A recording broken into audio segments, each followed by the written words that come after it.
All right, so we're working on the GMC 2015 Terrain. I'm going to be working on the transmission, which is actually called the transaxle. I'm going to keep messing up. But right here, we're going to be changing the transmission solenoid. I'm hoping that's what the issue is. That's what I've been leaning towards. So on here, on the transmissions, the newer cars, they don't come with a dipstick like the older cars. But right there with the flashlight, right where my finger is pointing, that is the fill, where you fill it up with the transmission fluid. So the solenoid is going to be on this front cover, which is this whole piece right here. I have the book right here, the repair manual. Also says that the automatic transaxle fluid should be changed every 30,000 miles or 30 months. Alright, so when you crawl underneath, there isn't a pan and gasket. So right here is where you drain it. So that's where you're going to drain the fluid. And with the front driver's side wheel off, I'm going to remove this little flap, little panel right here and there to access. All right, so there's what it looks like when you remove that cover right here. But it says right here, this is the check where you check the transmission fluid. So it says what you do is you start it up and you put it through the gears, you get it operating temperature, you remove that right there, and then that's the check right there. So if it's flowing out, then it's over full. So anyways, you want to have the fluid where it's not leaking from there. You fill it up. And so according to the book right here, the transmission fluid for this one, which is a 2.4 3.0 engine 6-speed transmission, is, you call it Dextron, the VI automatic transmission fluid. And on this type right here, for a drain and refill, for this one, the 2.4, the 4-cylinder engine 6-speed, it's saying for a drain and refill, it'll be 5.2 quarts. All right, so this is a 7/16. Oh, what kind of color this fluid's going to be? I'm retarded. I put the light in front of the camera. Yeah, no. Oh, it's black. Man, that is black. That's how it was before. Yeah. Of course, y'all know the fluid is supposed to be like a reddish color. All right, so here is the harness I'm going to have to take off. It's hard to show you on camera, but I'm going to have to get needle nose, which is really hard, to remove that red clip, and then I can pull back the lever and that harness will come off. Hopefully you can hear me.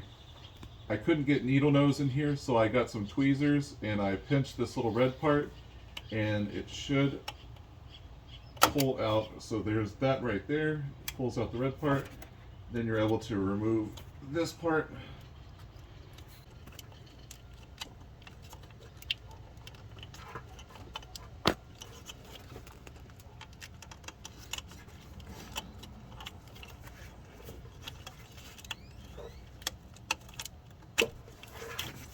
God, that was a pain. Gotta be an easier way of doing this.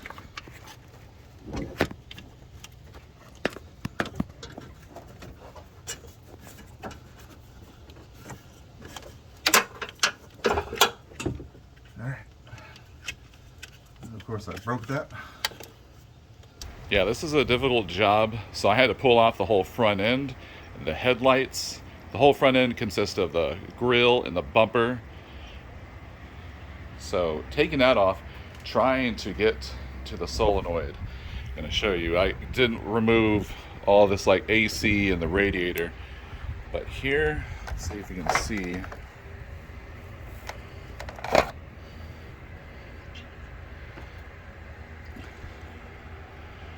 Trying to show you, all this is the cover for that transmission that I'm trying to get off. You can see that harness piece that I took off. So taking that off, it gave me a little bit of access. but not enough. There's where the headlight was. That didn't really make a difference. All right, so I got the last bolt off. You can see it's already starting to drip. Let's see how easy this is to come off.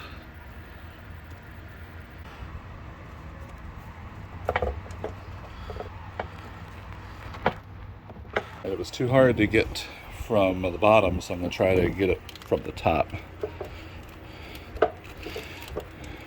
So you can see right here, I can't get the pan off this coolant radiator hose. I'm just going to have to remove this and remove the fluid just so I can move this forward to get out. Here is the transmission solenoid. So I'm checking this out so I can see how many harnesses it has. So it has 2 at the top that I have to work on, and then 1 at the bottom. And then all these holes right here are the bolts that hold it down, and then the 2 right there. I was looking at this other side, the screen, so I'm kind of curious how the screen looks on the other side. So now that I got that cover off, this is what it looks like. So now I'm going to start taking the 2 harnesses, or the 3 harnesses off, and all those bolts. And here is the cover for the transmission. I don't know if it's a pan, but it's made out of plastic. And it already has a built-in gasket, so I'm just going to clean that up and then clean the transmission so it'll seal back on there. In this view, you can see the bolts right there. I'm going to try to go in underneath. They are 10mm bolts. I already removed the 3 harnesses. So the solenoid bolts are 10mm. And I'm going to try to get this view right here so you can see these last 3. 1, 2, 3. They're 7mm. Alright, so all the bolts are out.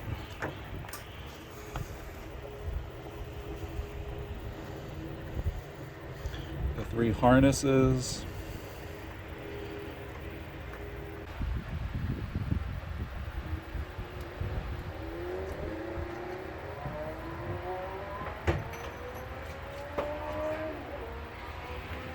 Alright, so there is the old solenoid.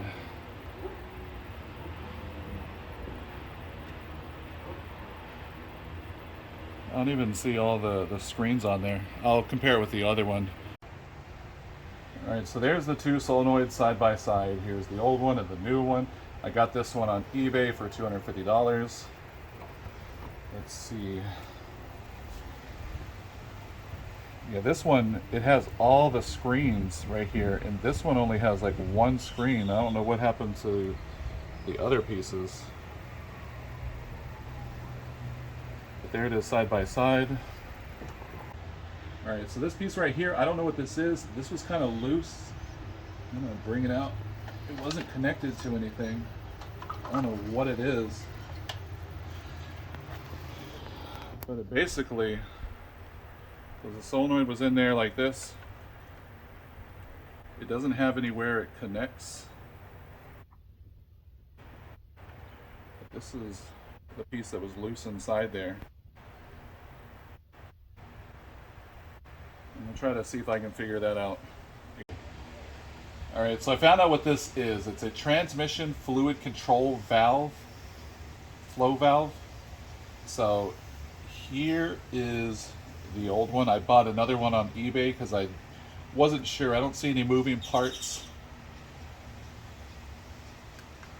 It says that a faulty could affect shifting issues. So I just figured I would go ahead and get another one just to be on the safe side. That's the only thing I see right there that's different.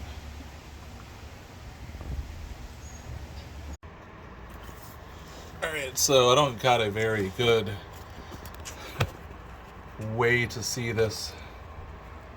So it should mount right there and travel up.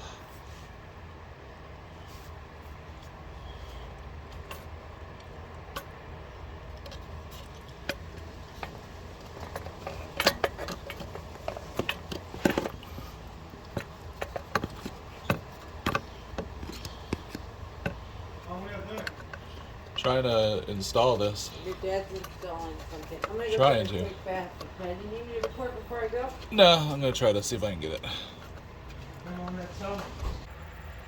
Alright, so the solenoids are on there. I got the bolts on there. I'm gonna tighten the 11 millimeters and the 3 7 millimeters. I can probably go ahead and do the harnesses. Here's one on the bottom. This one down here.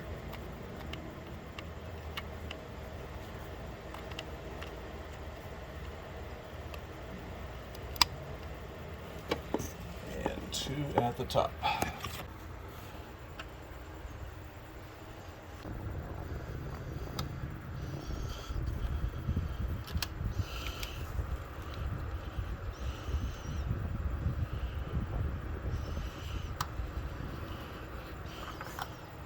Alright, so to give you this view right here, I just put the solenoids in, put all the bolts, the wire harnesses, and now I got the cover into place. And I'm going to put the 13 bolts on and tighten those. I'm going to tighten it. It doesn't say the specs, about 15 foot-pounds. Alright, so the transmission fluid that we need is this right here, Dexron 5, and it's Walmart 1, which is just as good. Alright, now the bolts are all mounted on the pan. You get to the view from the top. Right here is where I'm going to install the electronic part back on, and hopefully it's not too hard putting this pin back on. Alright, so now I'm going to put on the radiator hose back on that I took off because it was really in the way.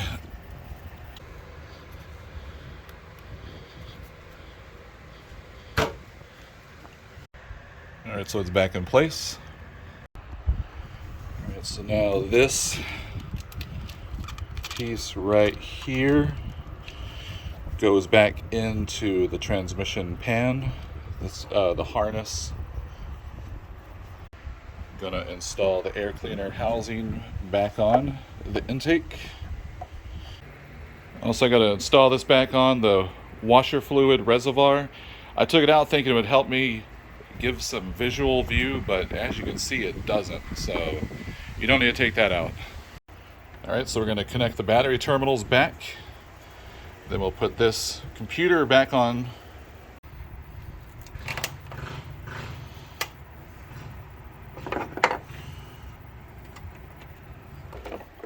And then the cover.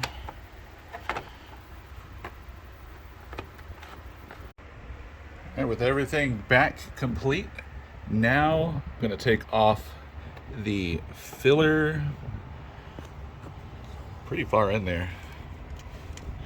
It's the filler cap. And being that it goes so far down, I'm going to double this.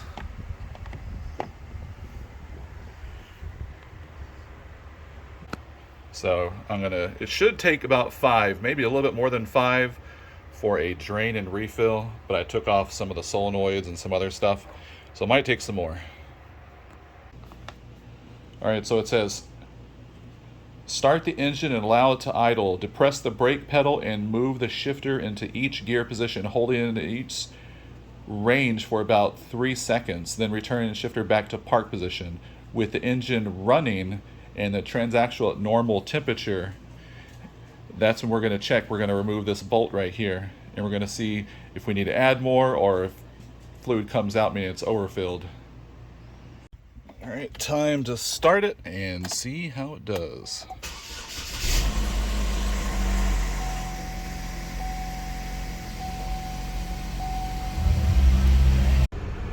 All right, so we'll put our foot on the brake and we're going to go through all the different gears. Hold it for 3 seconds.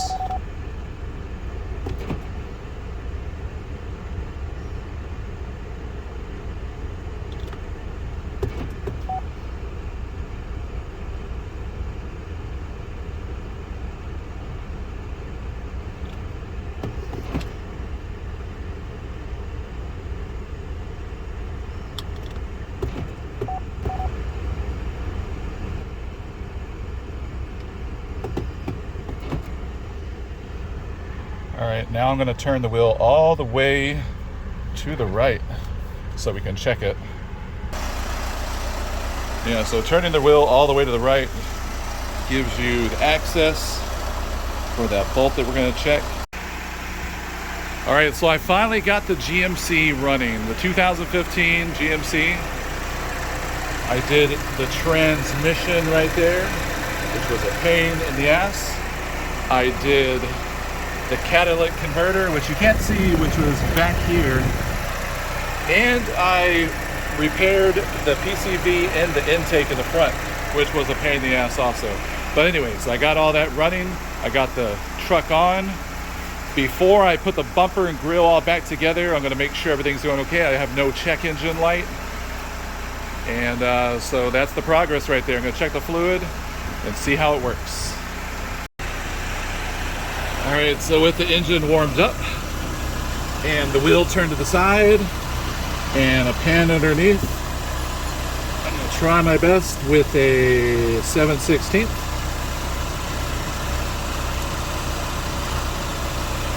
I don't know if y'all can see.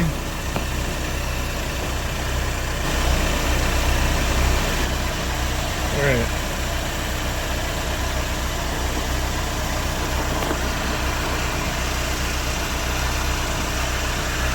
All right, so no fluid is coming out, so that means I need to add some more fluid.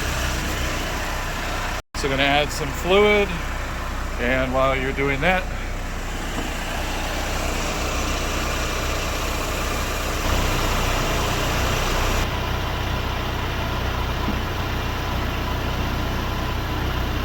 it just started coming out right when you did that. All right, so that means now it's got enough fluid in there.